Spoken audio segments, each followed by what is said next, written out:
All right, well, we're just a couple days away from the start of preseason week 1 in the 2025 NFL season. Thank you guys for joining us for the AT&T Training Camp show. Taylor Vismor and Dave Archer. Let's just get right into it. We've got a bunch of big storylines that have happened so far this week. Let's start right off the top with Caleb McGarry. Signed a 2-year extension, signed a 3-year deal back in 2023, but now with this extension, it will keep him through the 27 season.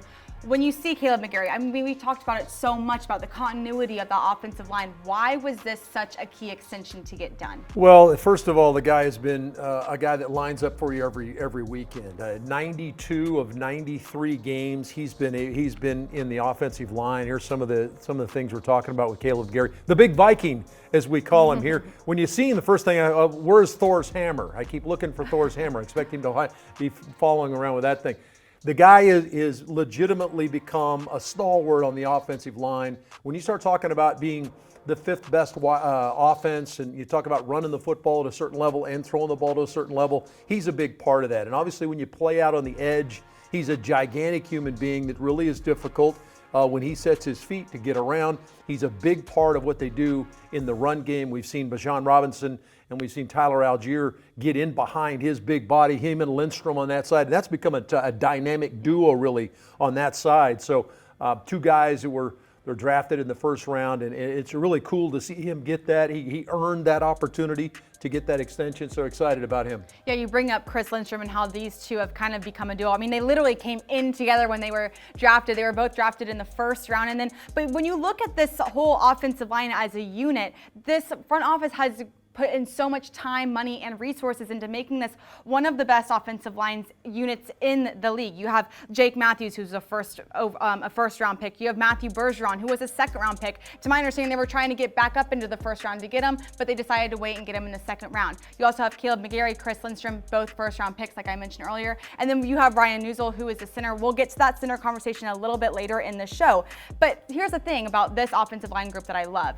They're really quiet. They're not really flashy. They're not in the news. And that's something that Raheem Morris has even called out the media about. Look, we know that you guys want to talk about the edge all the time, but this offensive line has an edge group as well. The word of the offseason has been edge, to bring some of that edge to our defense, to bring some of that edge to our team. Just in general, kind of like our O-line had already had, right? Our O-line has edge. Nobody talks about our O-line having edge, right? So it's like bringing the edge to the defense, getting those guys together, getting those guys to go out there and play. All right, so like Raheem Morris said, they have this edge on the offensive line, but I think the reason they have this edge is because of how healthy they can stay, which has kind of caused questions for this offensive line moving into 2025. I know that you've mentioned it a couple of times. It's been mentioned throughout the media a couple of times, is that center position. There is not a ton of depth at that center position behind Ryan Nuzul. If you remember last year, he came in for Drew Dahlman. After Dahlman went down, got hurt, Nuzul filled in that role beautifully, and now he will assume the position as the starting center. So let's talk about the center position. After Nuzul, who's there? Who can we lean on? Who can these Falcons fans learn about as we look into the preseason this Well, week? as you watch the preseason games, Jovan Gwynn is going to jump out at you. Jovan's number 52. He has not played much. He's only played in 2 games in his career as an Atlanta Falcon, been a part of the team for the last 3 seasons, was drafted in the 7th round out of South Carolina. This guy played a ton of football as a Gamecock. He played in 47 of 49 games, played both center and guard, was an outstanding player in the SEC, just has not gotten his opportunity. He now is the Ryan Nuzul, if you will, for this year. Remember, Ryan Nuzul has played in some 14 to 16 games over the last 2 seasons in backing up Drew Dahlman. Now Nuzul steps into that number 1 spot, and so the natural progression, Jovan Gwynn steps up. I had a chance to talk to Dwayne Ledford, who's our offensive line coach. He talked about how excited he is for Jovan Gwynn, because Gwynn is one of the strongest players. He said physically one of the strongest players on the football team.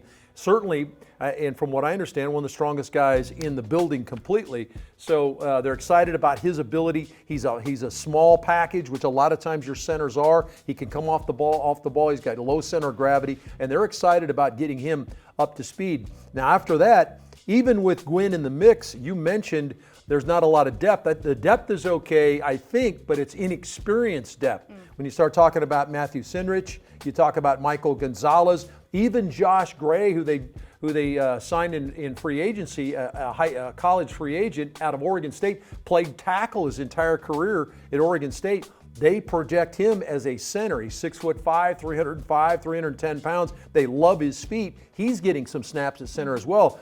So the depth behind Ryan Nuzzo, who's played quite a bit the last couple seasons, is there, but it's inexperienced depth, and that'll be something we'll have to watch for during training camp. That's right, and obviously during those preseason games are some opportunities for these centers who are trying to get a little bit more experience, find a little bit of a higher snap count. They will probably be in those preseason games as we move along in training camp. Let's go ahead and move on to the secondary, because we've talked all through training camp about this secondary. It's a large group of people, the cornerbacks, the safeties, the nickels. There's a bunch of people in all three of those positions, but someone that has stuck out to you recently is Dee Alford. Why has he been sticking out to you, and what have you seen from him so far? I think there's a couple of reasons why Dee stuck out for me. Is I thought he took a lot of undue criticism last season in some of the failures that happened some in the secondary as we tried to adjust to another system that we had after a system prior to that. So I thought Dee did a really good job of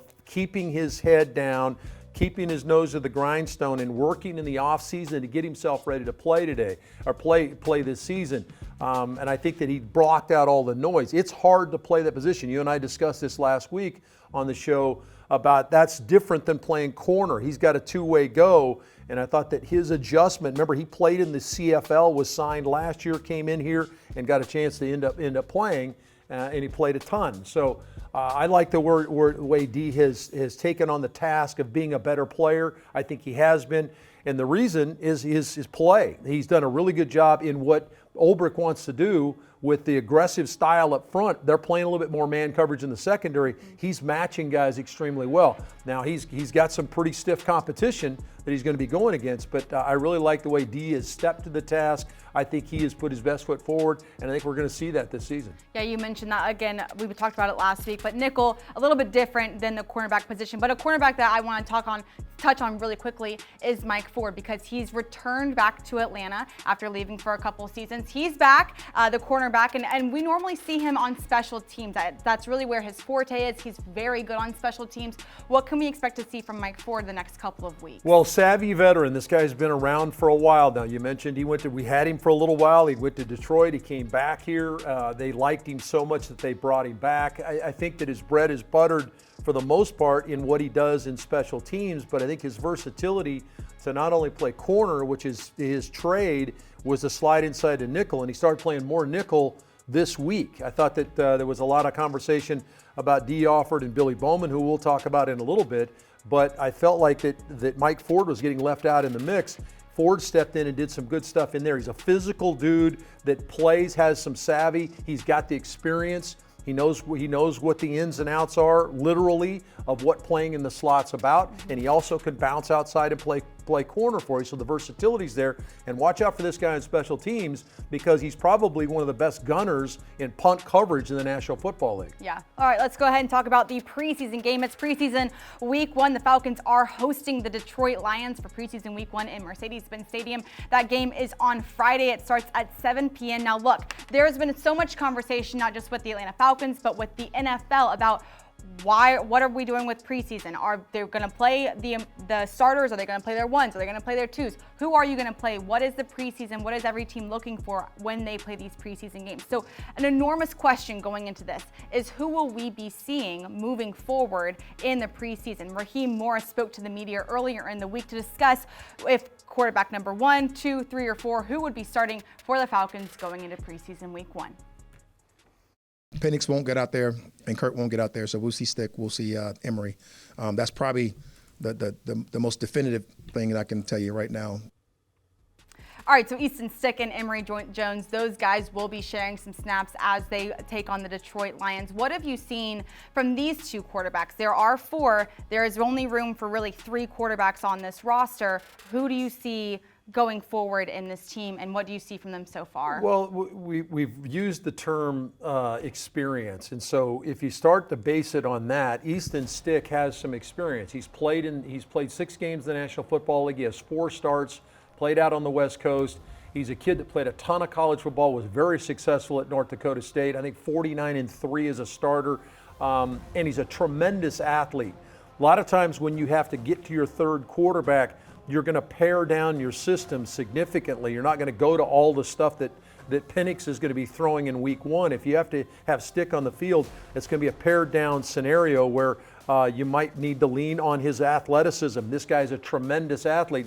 I think you'll see that on Friday night. I think he's going to get out of the pocket and run. Emory Jones is a similar type guy that didn't have as much success in college, played in a couple of different places, finished his career in Cincinnati, but he's a dynamic athlete as well. So those are the 2 guys you'll see on the field. I think that I like both the players. I think they've approached it with a great attitude because they know that there's not a number 1 spot here and there's not a number 2 spot here. They've embraced their opportunities. They haven't gotten a lot of reps.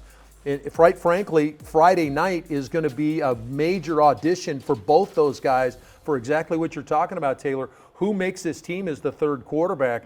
That audition is going to happen on Friday night, and that's going to be their first real taste of being on the field with the guys trying to put points on the board. Yeah, so let's go ahead and talk about the guys that they might be throwing to, or the guys that are going to be on the defensive side of the ball. Obviously, Raheem Morris spoke to media earlier in the week asking about, who's going to be playing. Are the rookies going to be playing? And he said it's pretty fluid right now who's going to play. Obviously, Michael Penix and Kirk Cousins will not be playing, but it sounds like he really wants the younger guys on this team, including the rookies, to start. That could be Xavier Watts, that could be Billy Bowman Jr., even the first-round picks in Jalen Walker and James Pierce Jr. could be seeing some snaps. Let's talk about some guys that fans might not know a ton about. Who are you looking at to see big games from in these next 3 weeks of preseason? Well, I think that guys that have kind of flashed for you in training camp, and I know it's a guy that you actually turned me on to, David Sills, the wide receiver. We talked about him. He's been in a couple of different places in his career.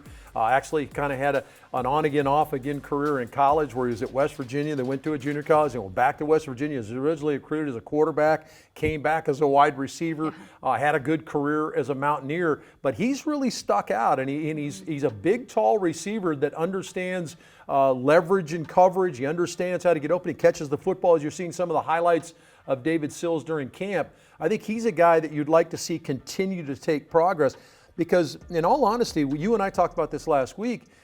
We talk about guys that can play, and there's a ton of guys that can play at the receiver spot, but you just don't know very much about them. Yeah. And so the experience level, past the Drake Londons, Darnell Mooney's, and Ray McLeods, and Kaderil Hodge to a certain extent, you're not really sure. Exactly. I mean, I think you think it can play, but you'd like to see it. And I think David Sills is one of those guys you're expecting to see some stuff from. Yeah, I love that you bring up the whole entire wide receiver room because I think you're right when what you said after the Drake Londons and the Darnell Mooney's and the Ray McLeods of this team, who's going to fill in those spots after the fact, and how are they going to? They can't necessarily, might not be able to hit that echelon that Drake London might be able to hit every single Sunday, but who's going to fill in for that 4, 5, 6 role in the wide receiver room? I think David Sills is a great person. I think Nick Nash is another name to look out for on Friday. I also think Casey Washington is another guy. You saw him come in. He had a great camp last year. He's having a great camp this year, and I think he's a guy that you see every day at practice, whether it's full pads, high practice, high intensity, or even a walkthrough.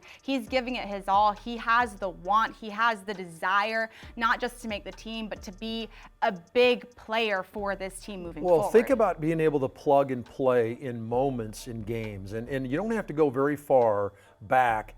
And I think a lot of fans will remember. Let's go back to the overtime game against the Tampa Bay Buccaneers here in Atlanta. Tremendous football game.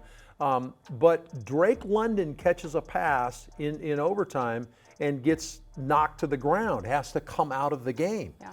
Who comes in the game for him?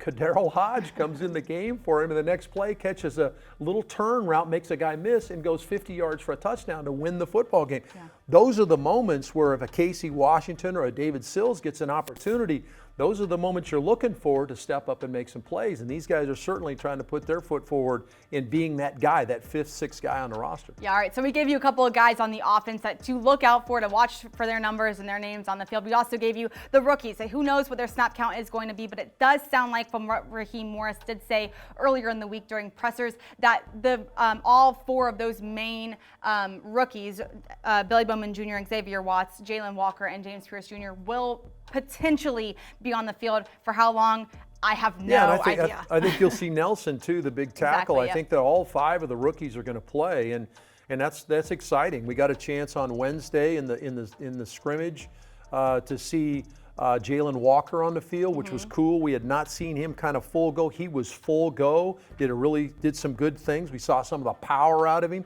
He's projected to play on Friday night, so excited about that. Yeah, very exciting. So make sure to come out to Mercedes-Benz Stadium to check out the Falcons take on the Detroit Lions at 7 p.m.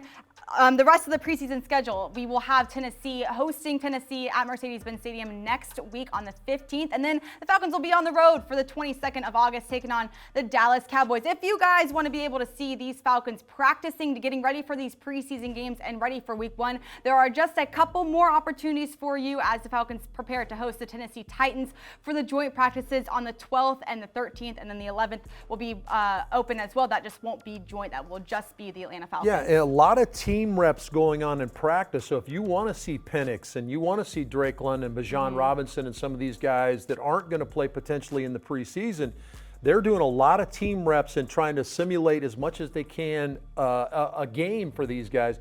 We saw it in Wednesday in the scrimmage where the ones were going against the ones, good on good. A lot of great battles. I mean, Drake London had some monster catches against A.J. Terrell. It was really fun to watch. If you want to see him, come out to those open practices, especially against Tennessee. It'd be a lot of fun. It's going to be a lot of fun. We're really excited to have you guys here at Flowery Branch, but also excited to host you guys at Mercedes-Benz Stadium. We will be with you guys next week for another training camp update. But until then, enjoy your weekend, enjoy the preseason, and we will see you next week.